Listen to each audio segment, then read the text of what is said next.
And if she asks another time, speak to her, not stormily, but in gentle peace. And if she cannot understand you well, explain it again joyfully, because the hour will come, the bitter hour, when her mouth will ask no more. Written in 1923 by a poet called Adolf Hitler. Was he a bad man? He was a vegetarian as well, wasn't he? Vegetarian as well, yeah. Next question. When a suicide pilot crashes a plane full of passengers, is that karma? When it crashes, it's when I was in Kashmir as a young man in a bus going up the mountains, these are dirt roads in those days, single lanes. The driver was a Muslim. He was going too fast. I, along with the other Western passengers, asked him to slow down. He said, if it's Allah's will, we go over the edge, it's Allah's will.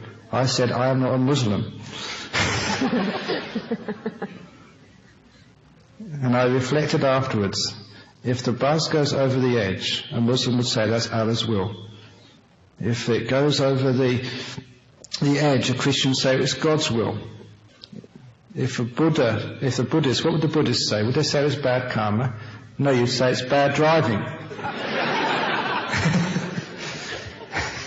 Go on. There's so many types of Buddhism. How would I know which one suits me? I've gone to many different temples, but I can't find a teacher to guide me. Okay, the Buddhism which resonates in your heart. The Buddhism which makes you feel this is truthful. The Buddhism which makes you feel peaceful and inspired. And the Buddhism which makes you a better person, which inspires you to do something. Not just chant, not just light incense, which goes back out there and makes you practice these things. Put them into practice, try them out to become a better person. And if you get a bit of that Buddhism from Mahayana temple, Theravada temple, whatever, it doesn't matter where you get these ingredients from. Put them into practice. Become a better person before you become a Buddhist. If you're a better person, a kinder person, a more generous person, a more happy person, I don't care what you call yourself. Neither should any other Buddhist, Christian, Muslim, whatever. Whatever religion you are, you want people to be happy. I don't want you to be called like me. I want you to be happy, to be at peace, to be free.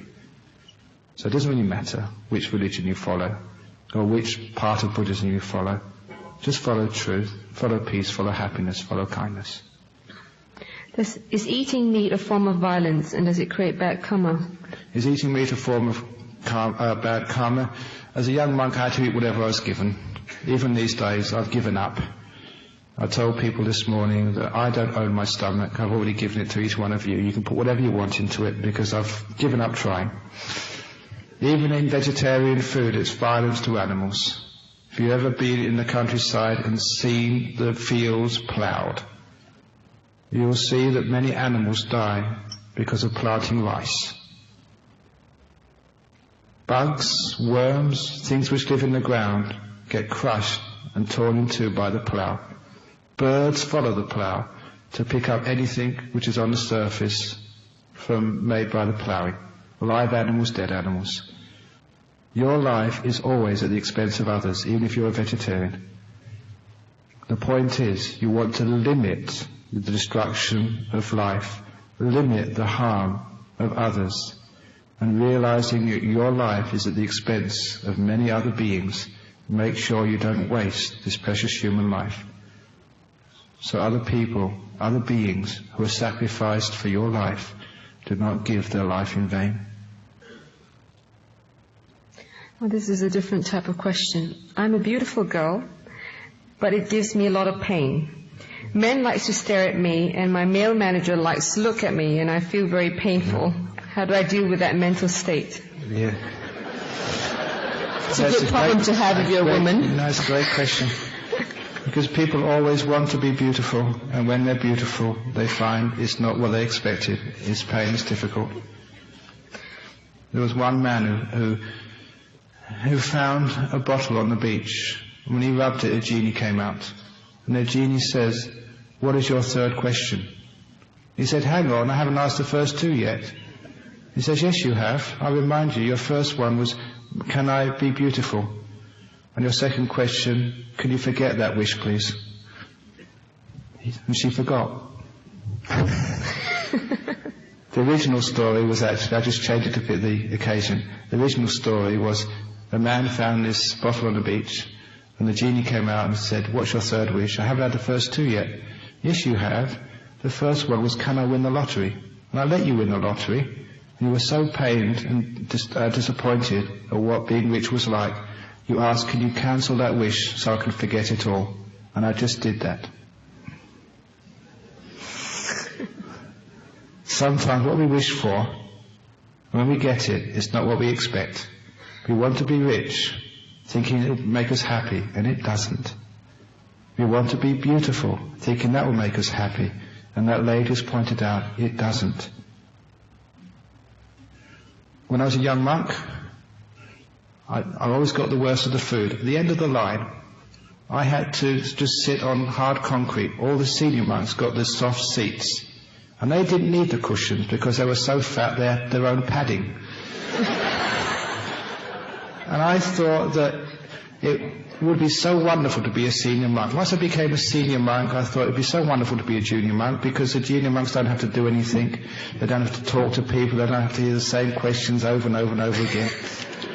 Would it be wonderful to be a junior monk? And someone took me aside and said, when you're a junior monk, you've got junior monk suffering. When you become a senior monk, junior monk suffering finishes and you've got senior monk suffering. When you're an ugly girl, you've got ugly girl suffering. When you're a beautiful girl, you've got beautiful girl suffering. It's not the same type of suffering, but it's still suffering. When you're poor, you've got poor person suffering. And you think, when I'm rich, I won't suffer anymore. You get rich person suffering. When you're single, you have single person suffering. And you think, I want to be married. When you got married, you get married person suffering. You want to be single again.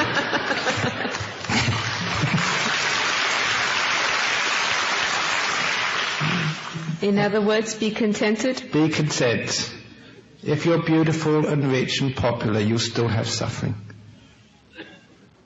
So it's part of the course. Instead of complaining, get on with it.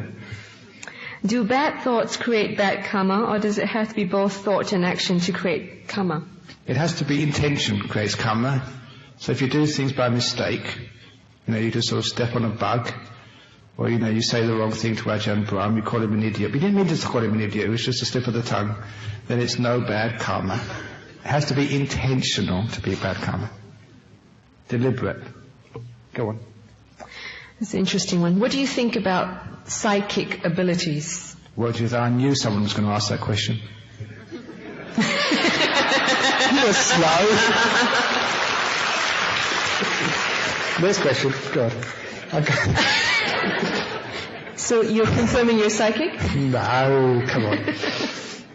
Now, psychic abilities do exist, but a lot of times, if you're not virtuous, you don't know how to use them, and they usually create all sorts of mischief.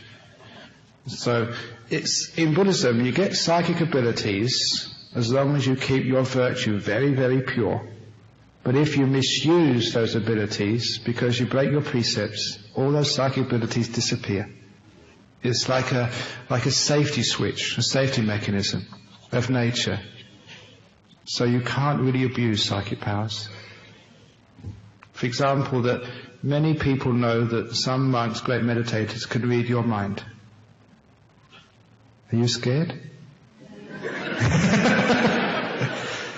But a good monk, even if they had those abilities, would never read your mind. Because that's invasion of privacy. That's like reading your mail, or reading your email. That's wrong. So a good monk will never do that. And if he did do that, he'd lose those abilities straight away. So there's a safety mechanism with psychic powers. However, that some people are frauds. Some people say they can predict fortunes and tell your future. My motto is, never believe a poor fortune teller.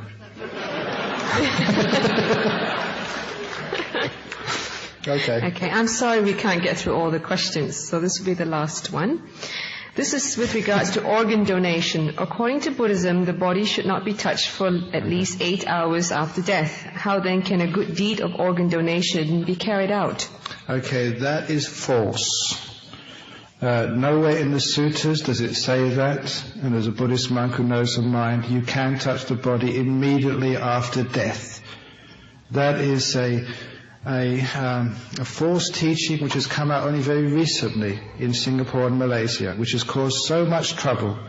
But I'm very strong on this, that you can touch a body straight away after death. When a person dies, you don't feel the body anymore. The consciousness, a stream of consciousness floats out of the body, usually above the body, goes to a light or hangs around for a while, either seeks a rebirth immediately or stays for a while. But even if they stay for a while, they are not feeling the body anymore. Many people have this experience, not just Buddhists. There is a member of the federal parliament in Australia, Campbell his name is. He was blown up in the Vietnam War. He stepped on a landmine when he was helping a friend. The next thing he knew, was floating out of his body